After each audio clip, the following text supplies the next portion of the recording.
I'm going to assume it has to do with like the main newspaper in Buffalo, but I got that article from it's a think tank I subscribe to. Well, I guess I'm kind of a member.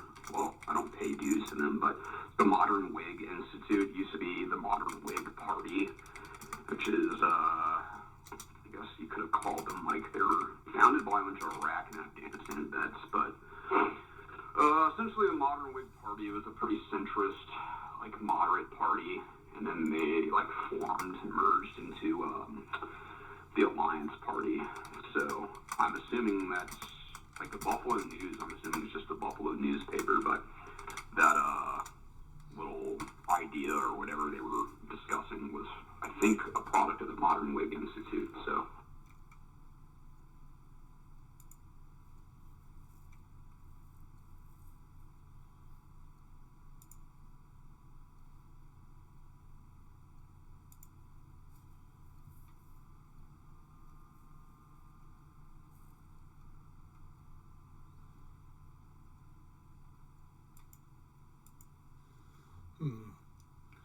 Do I have somebody in chat?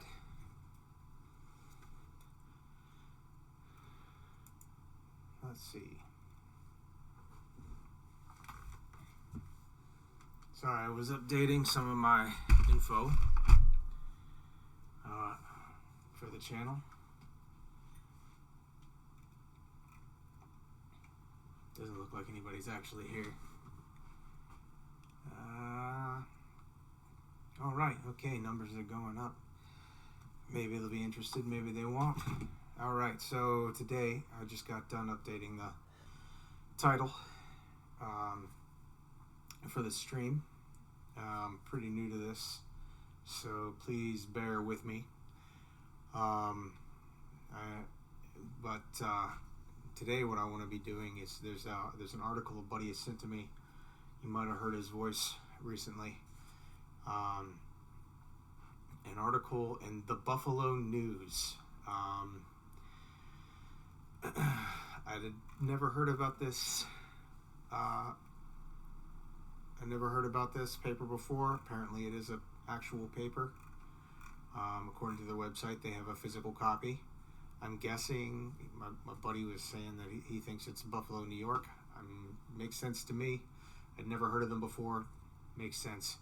But they have a article out, and they're going to be talking about gun control in the modern debate.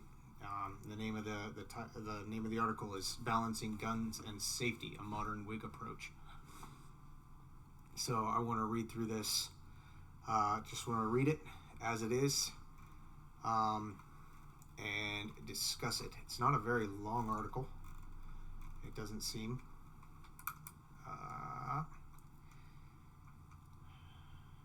Yeah, it's not very long. Short, to the point. So I'm going to get to it. Says there's one person here. I don't know if you're actually here or not. But we're going to get started. And if nobody shows up to the Twitch, we'll just post it on YouTube, and maybe people can ignore it there.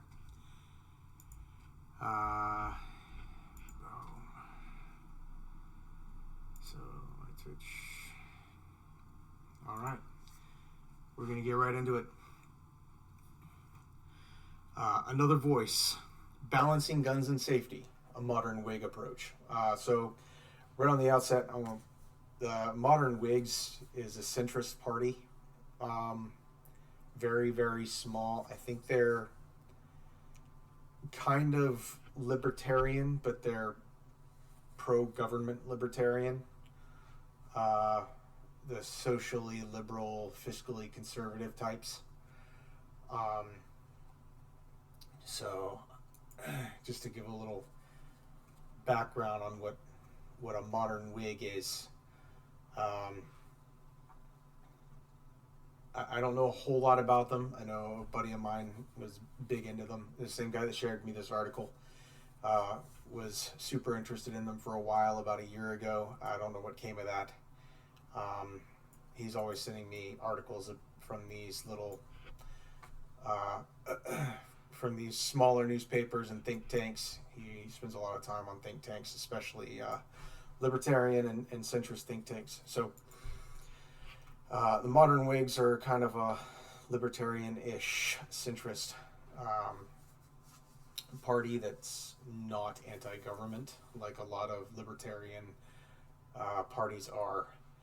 So anyway, this article was written by Gene Chaz, Chaas. I'm sorry if I butchered that. And it was released on August 31st, 2021. So, and last updated on September 1st, 2021. So it's not new. But it was, he sent me the message and I kind of glanced through it, but I didn't read it super carefully. I kind of gave my thoughts to him on it, but I'm going to read through it here and I'm going to kind of expound on some of those thoughts. Here we go. Okay, first paragraph. To date, most gun control laws have been designed to regulate certain classifications of firearms. This is true. This is certainly true of the National Firearms Act, the NFA, which restricts and regulates weapons of war. That's not what the NFA does. It's the popular terminology behind it, but that wasn't the aim of the NFA. It wasn't the intent of the NFA. The intent of the NFA was to limit mobster weapons, not weapons of war. Bow and arrow is a weapon of war. It just depends on what war you're talking about, but we're going to continue on. And the Complementary Gun Control Act of 1968. The Gun Control Act of 1968, I believe. Let's see, because I don't just want to read this, I want to give it context. I probably should have done this before I started talking. Gun Control Act of 1968. Alright, so the Gun Control Act of 1968 regulates the fire industry and firearms ownership due to constitutional limitations. The act is primarily based on regulating interstate commerce. Prohibited persons, so it basically lists prohibited persons. Unlawful user or addicted to any controlled substance, is a fugitive from justice, is under indictment, has been adjudicated as mentally defective, who is not a U.S. citizen, who has been discharged from the armed forces under dishonorable conditions, having been a citizen of the United States, has renounced their citizenship, is subject to court order to restrain such persons from harassing. So basically, you can't own a firearm if you're under a restraining order.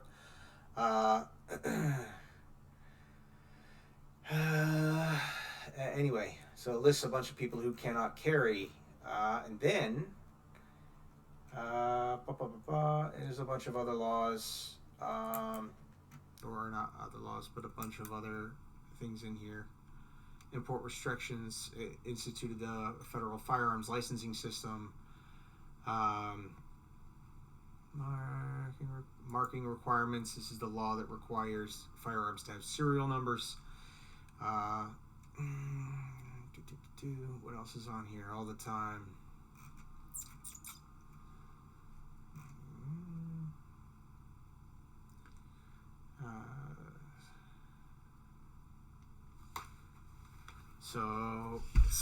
So the Gun Control Act basically just listed who could and could not have firearms, and it technically, according to its own writing, and because of the Constitution, it only really applies to interstate commerce, and I believe federal firearms licensing. I'm trying to find it in here. I'm on Wikipedia.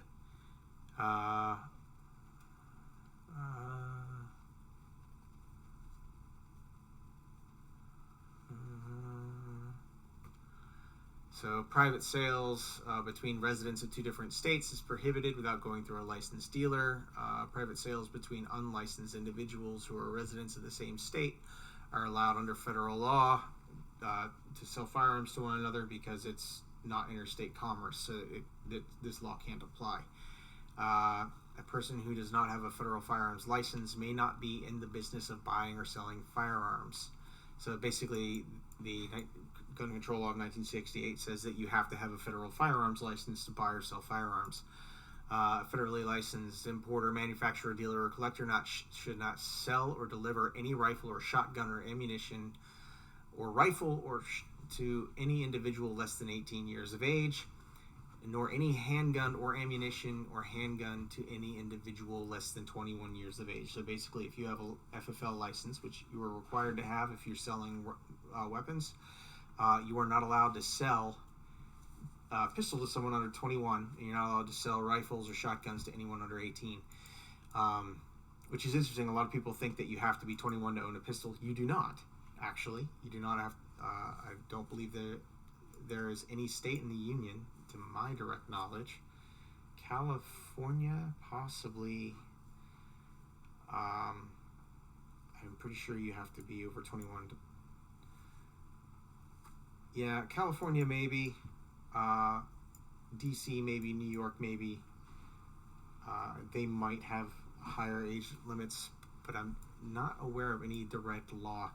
But anyway, most states you can own a pistol under 21. You can own a pistol as young as you want. You just can't buy one. So you have to buy one straw sale. You have to buy it from someone who's not an FFL dealer, which you can do as long as you're not selling across state lines.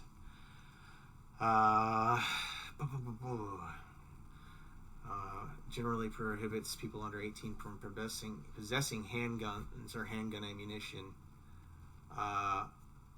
Certain exceptions for employment, target practice, education. Yeah, it says it does, but again, this law, according to its own words, it only applies to interstate commerce, so that's a gray area.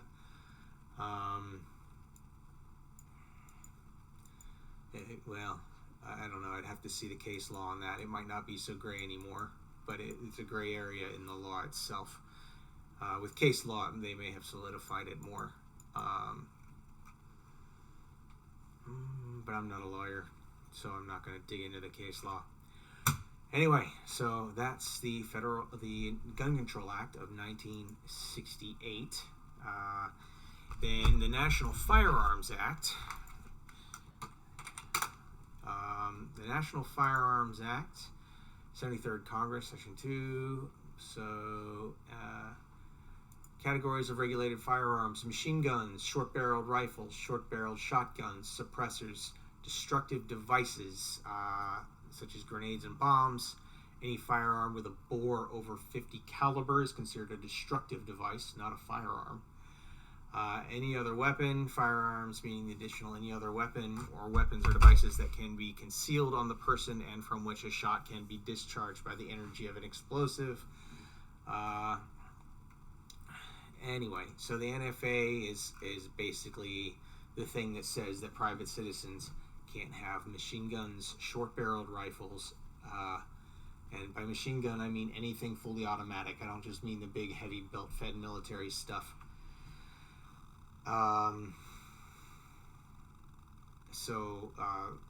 Short-barreled rifles, short-barreled shotguns, suppressors, and essentially anything with a larger bore than 50 caliber that isn't a shotgun. So all of those things, they're not prohibited. You can actually own a fully automatic weapon in probably 48 of the 50 states, I believe. It's most of them. There's only 2 or 3 you can't, and then DC, because you can't own anything in DC. But you can own them, but it's a year-long background check process, and you have to pay a $200 tax stamp per weapon or device, because not all of these things are weapons, like suppressors aren't weapons. So all these things you have to have licensing for, and you have to pay a special tax, and then you have to do a long background check and get approved before you can actually buy. So anyway, NFA, there's your context. Yet most firearms owned by Americans are not fully automatic, as the NFA states, machine guns, or regulated in any other way by the NFA. I'm doing this wrong. Beep, beep, beep. Let me just bring this over here so y'all can read it.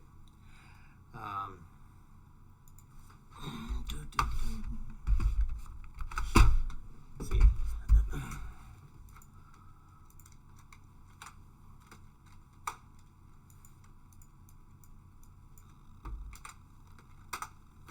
Except that I need to leave it up over on my other screen because the one y'all are looking at I can't see very well. All right. Yet most firearms owned by Americans are not fully automatic machine guns regulated by the NFA. Legislation such as the more recent New York SAFE Act, SAFE, attempts to further these restrictions with questionable effect on public safety. And over time, one fact has become abundantly clear. Even more nomenclature-based restrictions on firearms have done little, if anything, to curb gun violence. Just a quick comment on this. Both the Buffalo shooter and the New York subway shooter had prior history. They had FBI investigations looking into them in a state that had red flag laws, which is I'm pretty sure what the New York SAFE Act is. But New York has red flag laws. Basically, that means they can take your firearms away from you if somebody accuses you of, being violent or potentially violent. And it's basically the idea is that it's a preventative measure to keep people from shooting places up. They say, hey, this guy seems like a threat, so we can take their guns away preemptively. And New York had that law. So when they say here they have done little, if anything, to curb gun violence, they really have. The few states that have red flag laws have had little to no measurable effect on gun violence or any other kind of violence in their states. And the article continues. The reason is simple. The vast majority of gun crimes in America have nothing to do with weapons of war, or even the modern semi-automatic rifle, and everything to do with the handgun. And that's another point. Every single time there's a shooting, every single time there's a mass casualty incident, every single time people start jumping on the ban guns bandwagon, it's always about assault rifles. I want to say on average fewer than 500 people a year are killed with rifles of any kind. That includes bolt action rifles, that includes shotguns, that includes semi-automatic rifles of all kinds, that includes AR-15s, and it also includes other forms of, strange style rifle, including like muzzle loaders or things like that. It's like fewer than 500 people, including all types of rifles, not just AR-15s. Now, there are some 60,000 gun-related deaths in this country every year. So every single time there's a big gun violence thing that shows up in the media, the one thing everybody wants to talk about is rifles, and it's just they're an almost insignificant percentage of what's going on. So nobody ever talks about banning handguns yet. We'll probably get there sooner or later. But yeah, weapons of war kill weapons of war. It's such a funny term to me. The article keeps using it. The reason is simple. The vast majority of gun crimes in America have nothing to do with weapons of war, or even the modern semi-automatic rifle, and everything to do with the handgun. After New York passed the SAFE Act without public input, the Modern Whigs curated an online citizens discussion called the Whig Roundtable to confront this balance between public safety and Second Amendment rights. Our starting point was the letter of the Second Amendment. Pro and anti-gun voices were present. The result was a unique proposal to balance public safety and our Second Amendment rights. Relying on a strict definition of the Second Amendment, the citizens called for a well-regulated citizens militia, the formation of a new community-based firearms responsibility group, to enhance training in firearms safety and the issues of a state firearms permit to facilitate transfers. While it maintains current federal laws, the Firearms Responsibility Policy leverages our system of federalism and calls on states to consider the process of registering their own law-abiding residents as members of a state citizens militia. The purchase and possession permit would be issued as a smart card, allowing for an instant electronic background check. What this is a licensing system. They call it a state citizens militia because they're trying to keep it, within the bounds of the Second Amendment as written and as intended. But really, what this is it's a licensing system. That's all it is. It's a federal or a state licensing system, which many states already have. But we'll get to that in a minute because the article's almost over, and I want to finish reading off their point. So the purchase and possession permit would be issued as a smart card, allowing for an instant electronic background check. Basically, that smart card says this guy had his background check very recently, and he's good to go. Nothing new has popped up. Most of the other firearms safety and responsibility best practices would be up to citizens to implement and manage, with the administrative support of state government, local law enforcement, and county clerks. The term purchase and possession permit was not used in the original discussion, but was added by our local sheriff after his diligent review of the policy outline. Yeah, because basically he read the policy outline and was like, I know what this is. I've seen it 1,000 times. It's a permit. It's a permit law saying you have to have a permit to purchase and carry.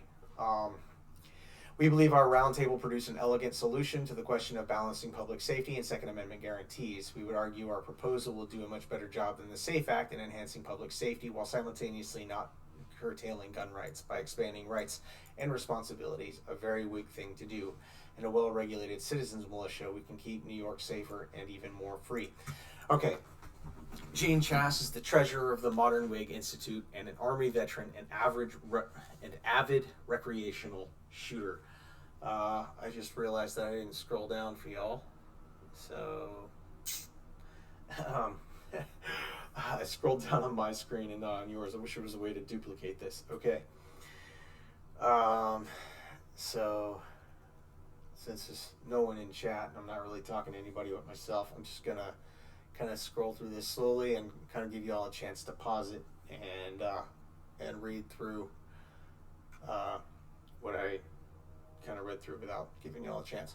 Okay, now on to the problem. So my buddy sent me this and he was like, what do you think? And usually he says that when he knows that I'm gonna have some kind of feels about a topic. And he was right. So I got some pretty solid feels on this topic. Starting point was the letter of the Second Amendment.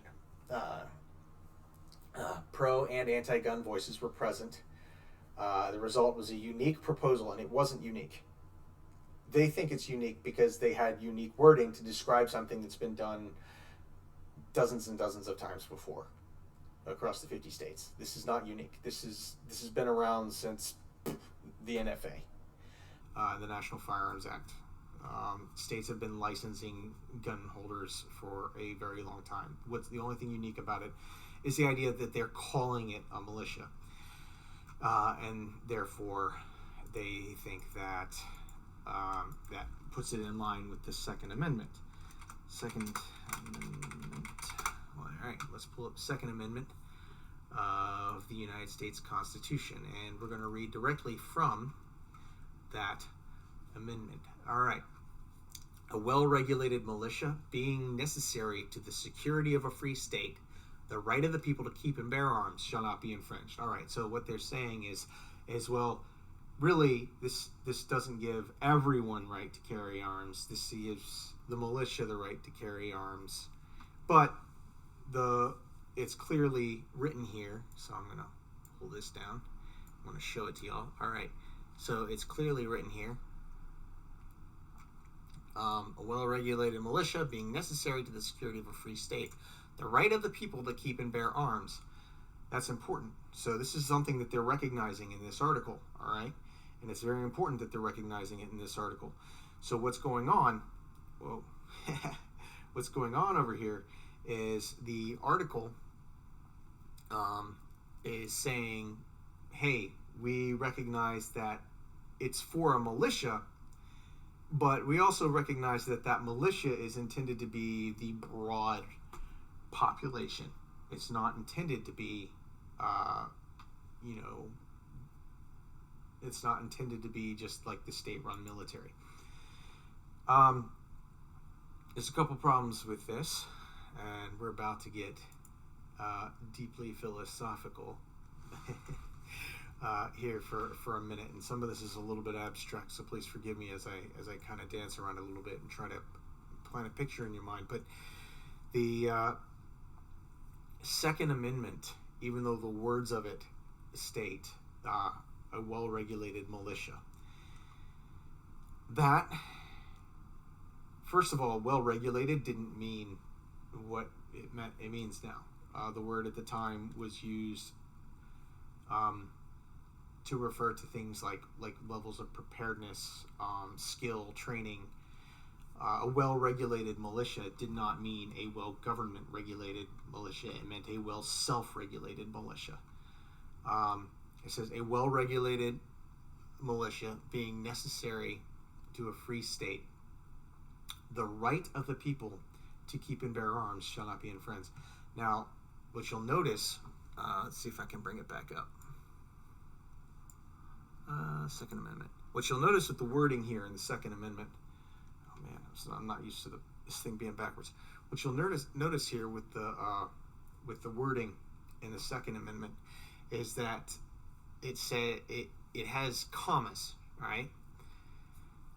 A well-regulated militia being necessary to the security of a free state, comma, the right of the people to keep and bear arms shall not be infringed.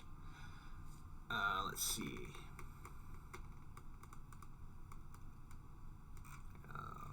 No, I don't think that's right. Let me pull up a different version.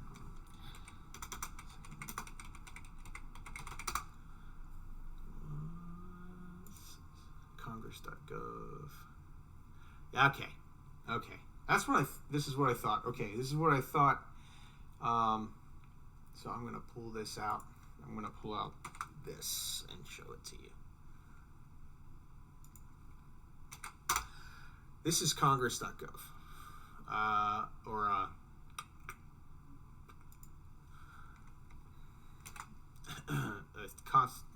This is Congress.gov. So this is the official.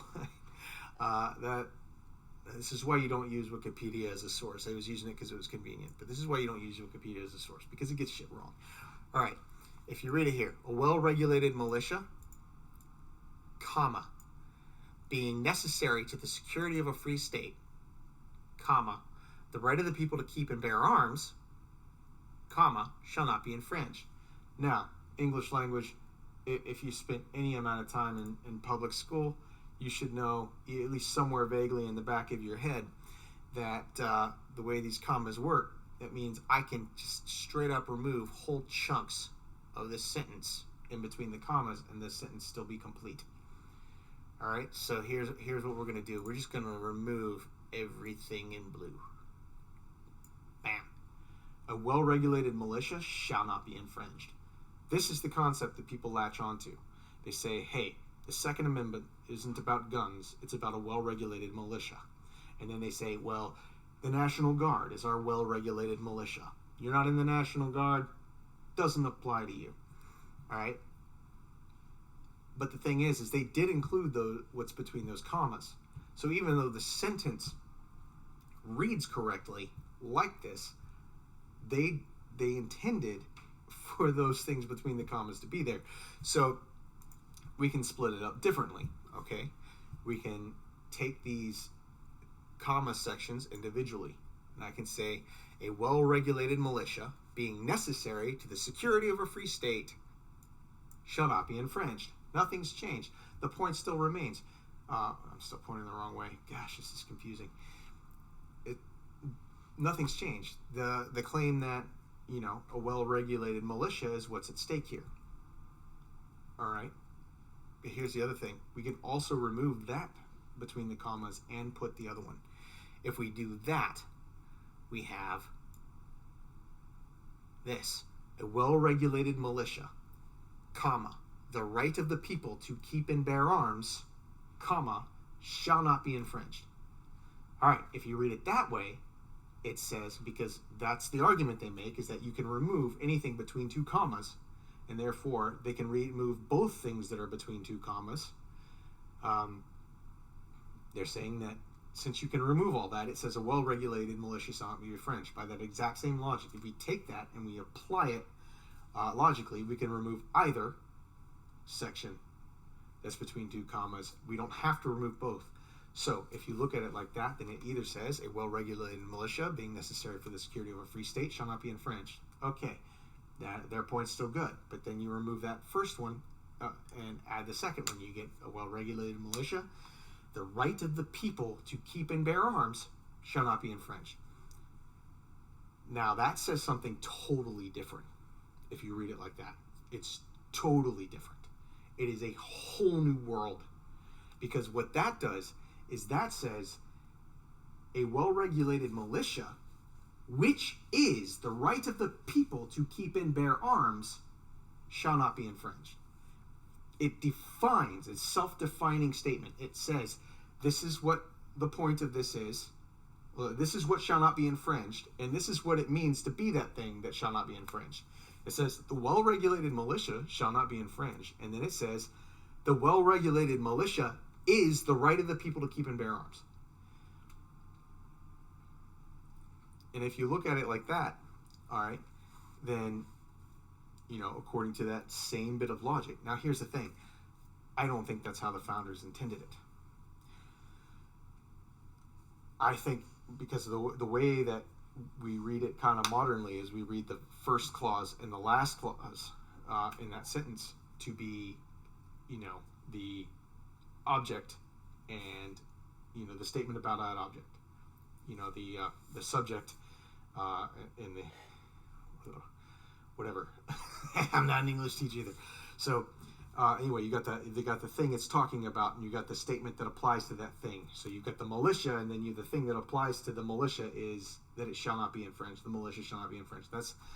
I don't think that's how it was intended. I think you have the reasoning one, the reasoning two, the thing that they're talking about, then what it's saying about it. So reasoning one, a well-regulated militia being essential for the security of a free state. That is why we're here. Those two together is why we're here. The well-regulated militia being essential for the security, or being necessary to the security of a free state, is why we're here. This is why we're talking about this. The right of the people shall not be infringed. The right of the people to keep and bear arms shall not be infringed. That's the statement. That's what I think. But it doesn't matter, because no matter how you read it, it all comes out in the wash. Or it all comes out saying the same thing. The right of the people to keep and bear arms shall not be infringed. Now, keep and bear. That's the problem with the New York and the DC gun laws that say, well, you can have guns, but they have to be in your house in a locked safe, and you can't take them out unless you go into a shooting range. And in between your house and the shooting range, you got to be in a locked case, and they got to meet all these requirements, and blah, blah, blah. That's a violation of what's written here. Complete violation. Because it says the right of the people to keep and bear. Bear is a military word. When you are bearing arms, you got a gun on your hip or a rifle on your shoulder. That is what bearing arms means.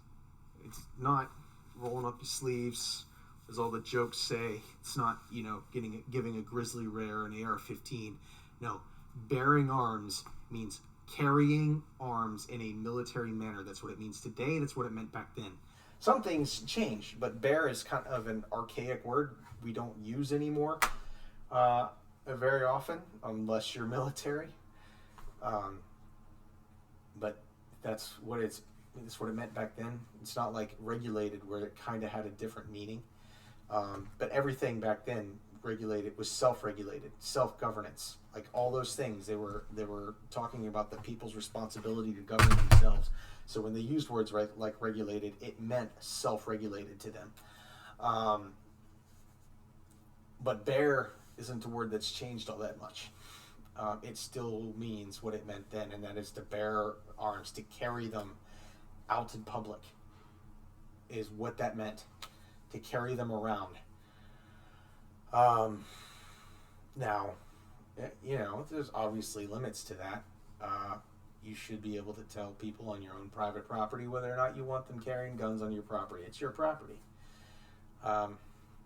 There's things like that. So it's not. You'll have Second Amendment absolutists saying things like, "Oh, it's the Second Amendment, so I should be able to carry my gun into somebody else's house whenever I know." That's not what I'm saying either. But you should be able to keep and bear arms. All right. So back to the article. All right. First of all, their understanding of the word militia is wrong. Just straight up. That's not what that means.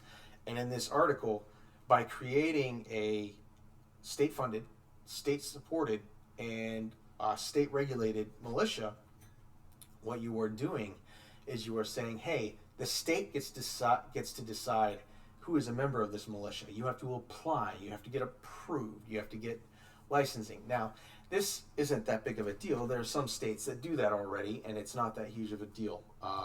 In the state of Virginia, they have what's called a will issue permit system, or a shall issue permit system. That means that if you apply for a permit to carry a firearm, then assuming that you pass all the requisite background checks, you don't have a history of domestic abuse, of violence, or any other violent crime, or any other indicators that you are going to use that gun to commit a crime, then they have to issue you the permit. They cannot say no. As long as you meet the strict legal requirements, then they have to give it to you. They can't just arbitrarily say no. Whereas in California, it's a may issue state. That means if the sheriff is like, I'm not feeling this dude, then he can say no. And what happens is the sheriff, and it depends on what county you're in, most counties in California, especially around San Diego, San Francisco, LA, San Bernardino, any of the larger city areas, the sheriffs are just like, nah. The answer's no to all of them. Maybe if you give me a sob story about your boyfriend trying to kill you, and I believe you, and I think you're proficient enough to use it, then I'll probably still say no, but I'll consider it for a few more days. That's a may issue state. There are some counties that issue them, but most counties don't in may issue states. So there you go. It doesn't matter. So like what you're doing is you're creating a permit system that says you need approval. Now that completely flies in the face of the Second Amendment. So another very clear thing in the Second Amendment that gets overlooked a lot is this right here. For the being necessary to the security of a free state. A free state is a state where people maintain their freedoms. The purpose of the Second Amendment is to protect all the other amendments, primarily the first. It says, hey, we have this Second Amendment to keep your government from getting too big for its britches. That's what it's there for. You can argue that you think we don't need that all day long, but that's what it's there for. And if you think we don't need it, then there is currently a motion to get a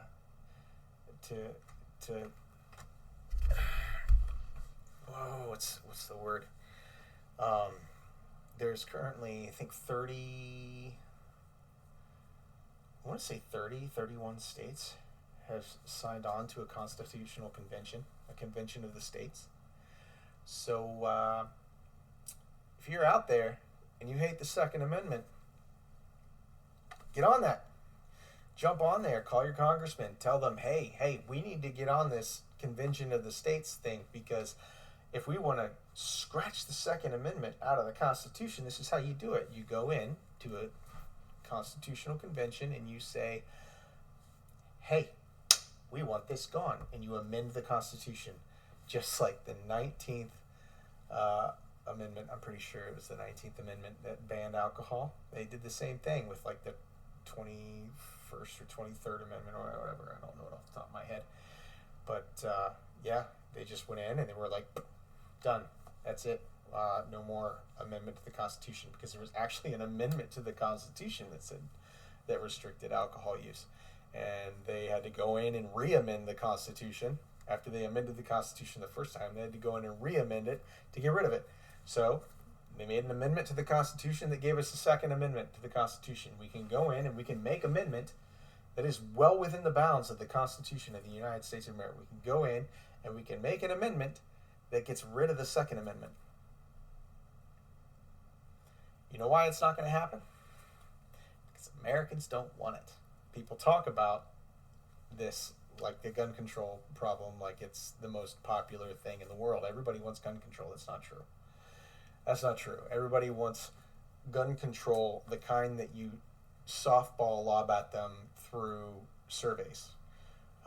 Do you believe in background checks? Yeah, I believe in background checks. Everybody believes in background checks. People believe in universal background checks. No, it's not what the survey said. The survey said background checks. But the survey said that everyone should get a background check. Yes, but it's more complicated than that, because a universal background check means there can't be straw sales. And you're like, that's a great thing. You should always have to get a background check before selling to a private party, except it's one, impossible to enforce. It's impossible to enforce. You can't possibly know what guns have been sold, especially there's more guns than people in this country, so you can't possibly know. So let's go on. I'm rambling, which is why I'm doing this on Twitch.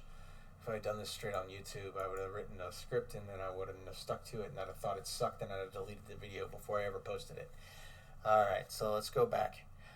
Here's another problem with the article. So they get the definition of militia wrong. They get the idea behind the Second Amendment wrong. So what they're doing is they're saying, hey, let's just just have the states heavily regulate who can buy and not buy guns, and give them like this licensing system, and have them just call the people who are licensed members of the militia and all that stuff. But by having the state approve which members are members of the militia, you completely destroy the entire purpose of the Second Amendment. The purpose of the Second Amendment is to allow the citizenry to be able to fight off a tyrannical government, especially if it's your own, and especially if that government is violating the Constitution they're sworn to protect. That's the point of the Second Amendment. That's why it's there. It's written. The Founding Fathers wrote about it profusely. Like, there is no mistake. This isn't just something people are reading out of the Second Amendment. The people who wrote the Second Amendment, the people who debated the Second Amendment, the people who signed and ratified the Second Amendment to the Constitution, all wrote about it profusely, and you can see all of their writings to this day. Right? Read the Federalist Papers, read the writings of Thomas Jefferson, read the writings of anybody. They all say the same thing, that the Second Amendment exists specifically. It's not about hunting, it's not about fishing, it's not about trapping, it's not even about self-defense. You don't have the Second Amendment just so you can defend yourself from a home invader. The Second Amendment exists so that you can fight off your own government if they start violating their own laws. The laws that are put in place. Another thing, too, about the Constitution is there's not a single thing in the Constitution that restricts the actions of an individual. Not one. Every single thing in the Constitution restricts government. It is the laws that state what the government can and cannot do. That is all the Constitution is, what the federal government can and cannot do, and to some extent the states, but that's a whole thing there. So by very nature of just saying, hey, we're going to let the states decide who's in our militia and who we're going to give these licensing to, They could just say, well, we're not going to give this license to anybody who's not loyal to the state. And then the entire purpose of the Second Amendment is flushed down the toilet. Because then the only people with guns are the people that vote in Nazis. Because then the Nazi party gets to choose who gets to have guns. A lot of people don't realize that, because the Germans didn't actually ban guns, or the Nazis didn't actually ban guns. So that's a popular Republican trope. Nazis banned guns, and then Hitler killed 6 million Jews. Actually, the guns were banned in Germany to keep the Nazis from coming to power. And it didn't work. Because the government at the time actually feared the Nazis, feared them coming to power. So they banned guns to keep guns out of the hands of Nazis. And then the Nazis came to power by popular vote. That's another thing they don't tell you. They make it sound like Hitler forced his way in there. Hitler was duly elected. In case you thought that Germans were the innocents that were just oppressed by Hitler. No, they voted him into office. They selected him. And then he basically loosened gun restrictions, but only for members of the Nazi Party. Basically, you had to be a card-carrying member of the Nazi Party to get a gun permit. A lot of people don't realize that. That's exactly what would happen if that kind of politics anchored here. And a lot of people are saying that it already has. I'm not going to get into that discussion right now, but a lot of people are currently talking about, well, not currently, but they were talking about Trump as if he was the next reincarnation of Hitler himself. And this is the kind of law that would let the next reincarnation of Hitler himself say, only people I approve of get to have guns, and they're all going to be members of my political party, and they're all going to support me for president, and then they're going to show up at voting stations and provide security. That's why this is a bad idea. This is exactly what this does. This says, hey, the state gets to approve and disapprove of who has permits. You can get around that by saying, hey, they have to be shall issue permits. And then you don't do anything.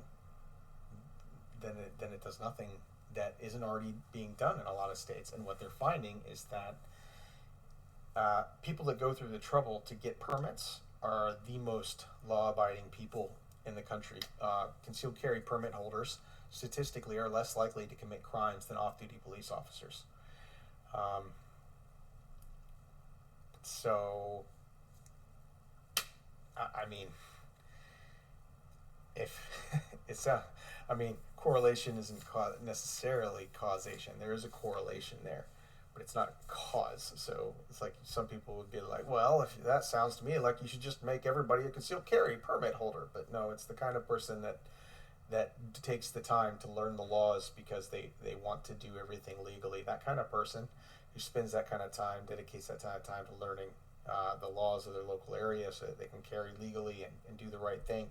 Those are the kinds of people who go get permits, and they are also the kinds of people that don't commit crimes.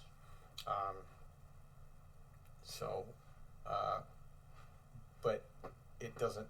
But the permitting systems don't reduce the number of crimes in your state.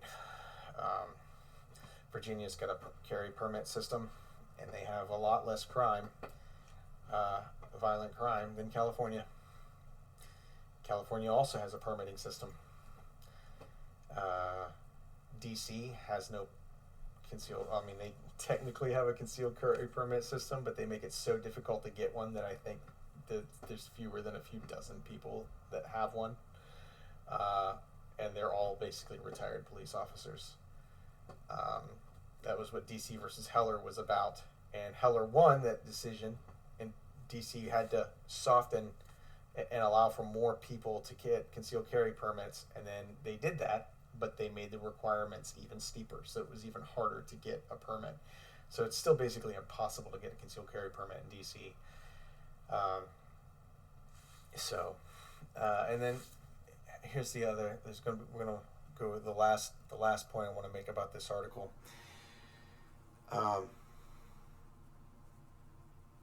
This assumes that background checks and licensing and generally gun control prevents crimes.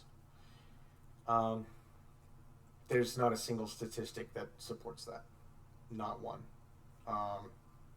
That's basically what you're doing is you're drawing that correlation equals causation for permit holders is essentially what they're doing. They're saying, oh, okay, so since concealed carry permit holders are the least likely people on the planet to commit crimes, then we're going to basically say that everyone has to go through that permitting system to get a gun, except that correlation doesn't equal causation. It's that type of person that doesn't commit crimes.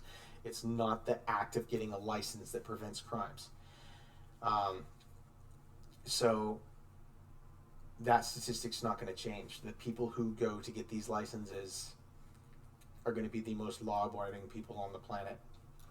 And what you're doing is essentially still making it difficult for those types of people.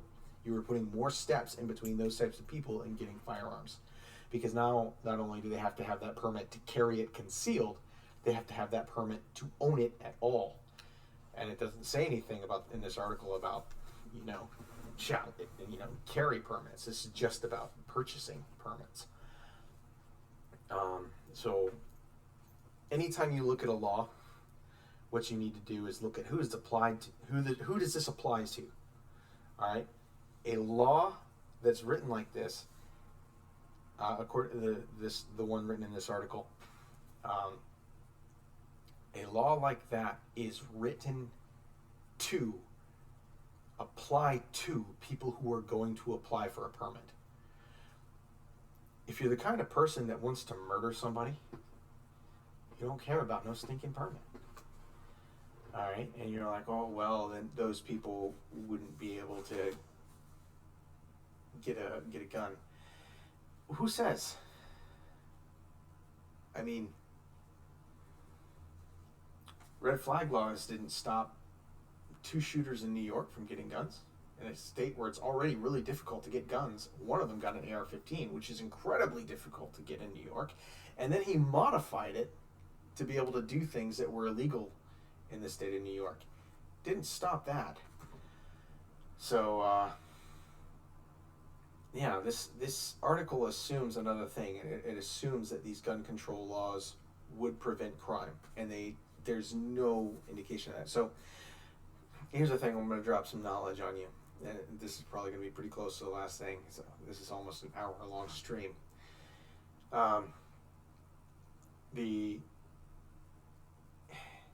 These statistics, I didn't read in a newspaper.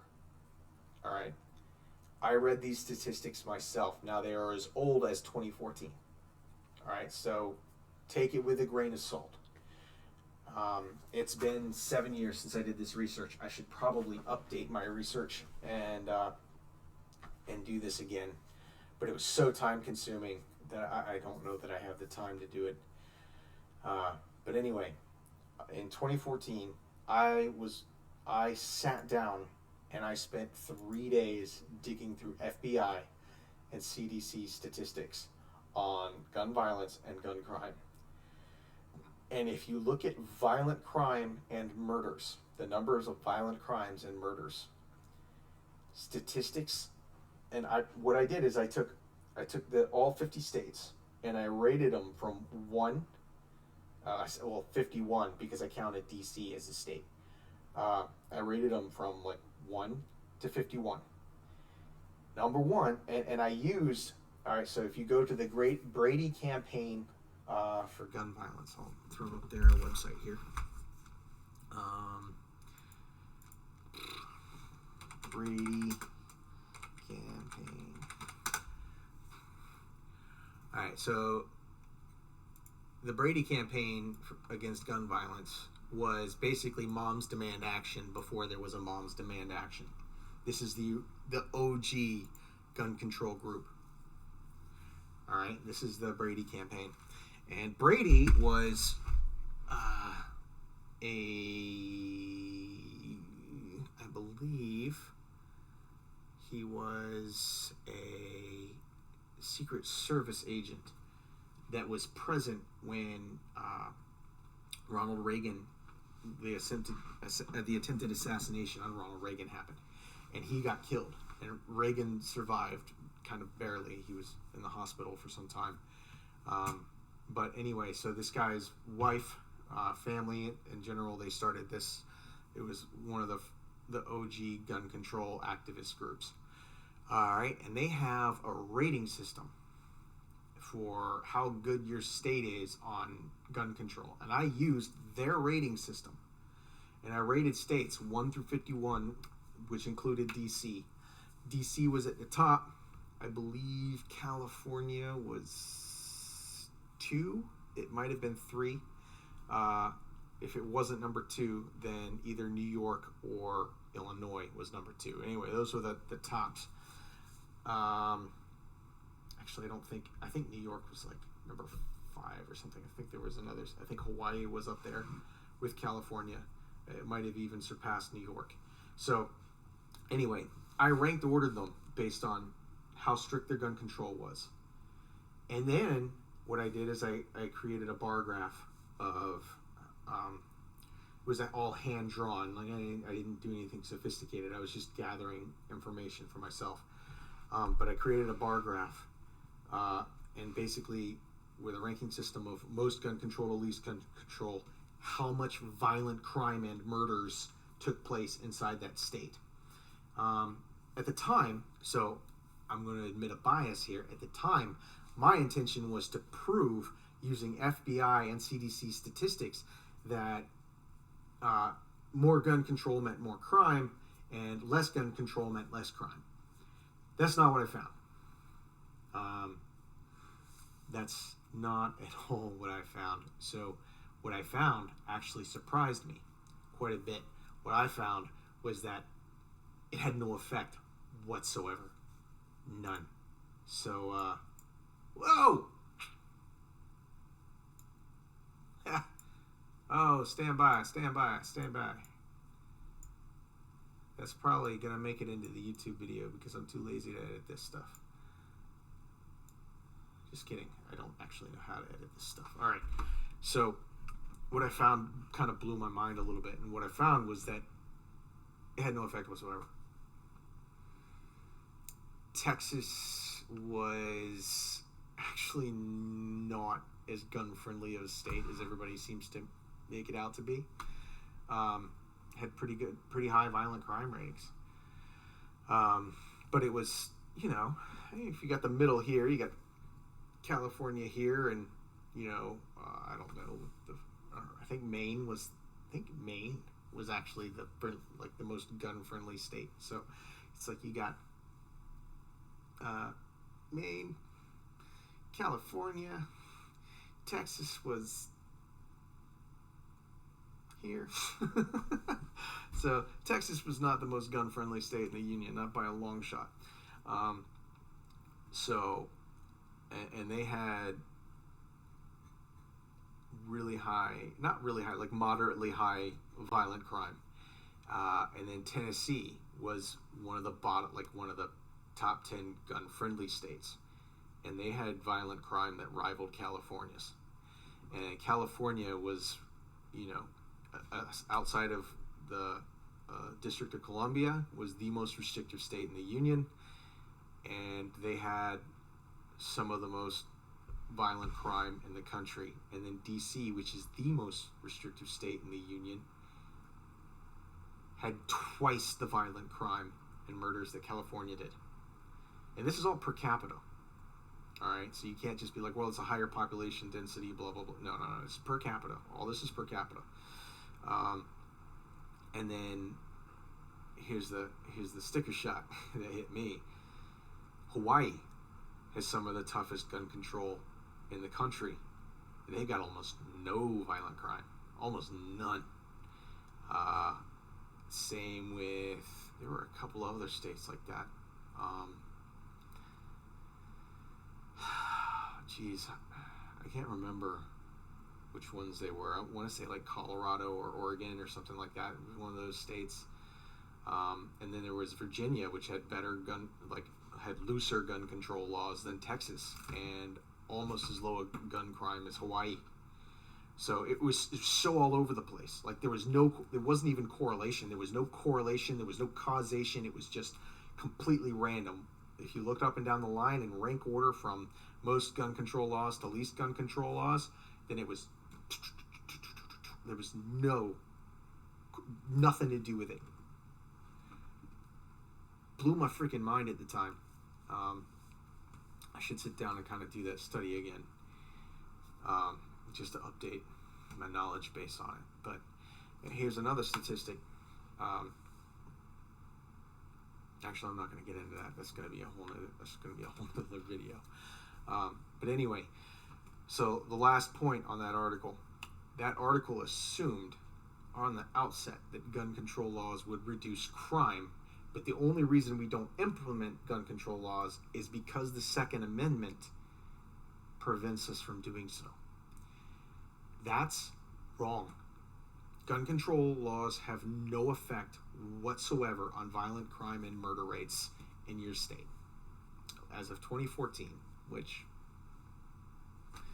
8 years ago, but that was based on 60 years of statistics, so I doubt 8 more made that much of a difference, but we can so take that as with a grain of salt, but at the time it was still a fact at the time. No effect whatsoever on gun crime. So the article started with the assumption that violent crime was preventable by gun control, and that the only reason we don't have gun control that would prevent violent crime is because the Second Amendment prevents us from implementing gun control. That's not true. Gun control, there's no statistic anywhere that I have found that consistently shows that gun control affects violent crime numbers in any measurable way. Now there's a caveat to that, and this is what every single gun control advocate always, this is the bandwagon they always jump on every single time, and I'm going to bring it up in the interest of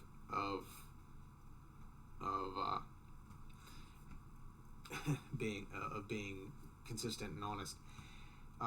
They're going to say that gun deaths are lower in states with gun control, and that's true. It's technically true, but deaths in general are not. That's why that statement is so disingenuous to me. It's like their death, it basically assumes that the death only matters to them if it is caused by a gun. In states that have fewer guns, there's fewer gun deaths. That statistic, though, first of all, there aren't fewer deaths. The number of deaths is, like I said, all over the place. There's no correlation with number of deaths versus gun control. That correlation, I've already given it to you.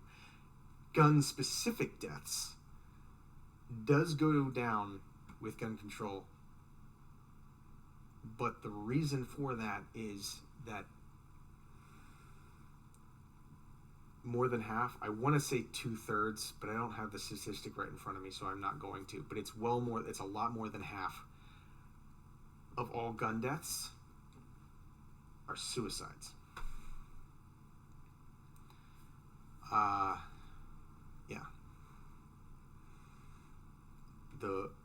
A full majority of gun deaths are suicides. And here's the kicker. Reducing the amount of guns does not reduce the amount of successful suicides. It reduces the amount of gun suicides. Therefore, it is completely true. Well, it's not true.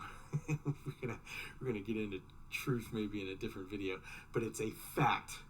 It is a fact to say that fewer guns means fewer gun deaths. But it doesn't mean fewer deaths. So you have the same number of deaths, they're just dead by other means. hanging, jumping off a bridge, suffocation,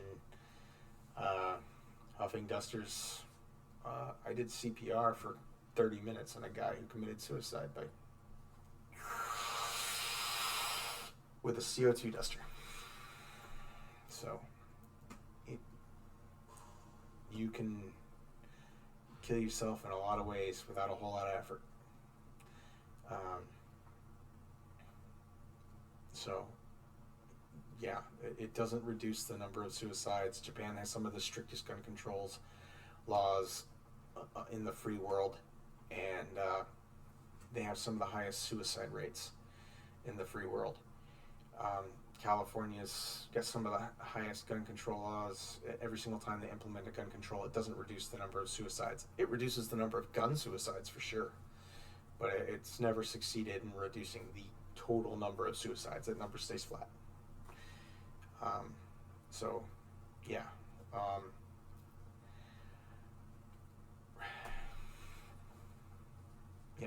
I think it might actually have an impact on the number of accidental gun deaths, like you shoot yourself at a range or something like that, or you accidentally shoot somebody else on a shooting range. I think that number is reduced too, but that's going to happen no matter what. If there's fewer people shooting guns, there's going to be fewer people that die by accidents, and that percentage is so small. It's like you are way more likely. Like, you're more likely to get struck by lightning twice in the same place in different decades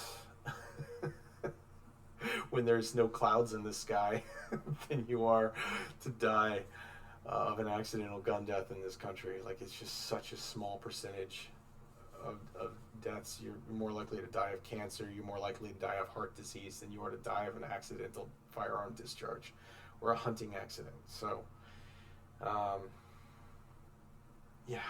it's worth mentioning in the interest of being a full disclosure, but it's not a truly significant statistic.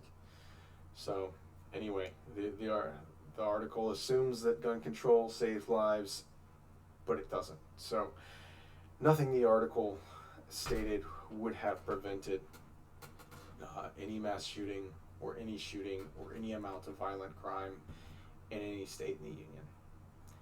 I appreciate what they're doing. It's good that they had the discussion, but their presuppositions were flawed, and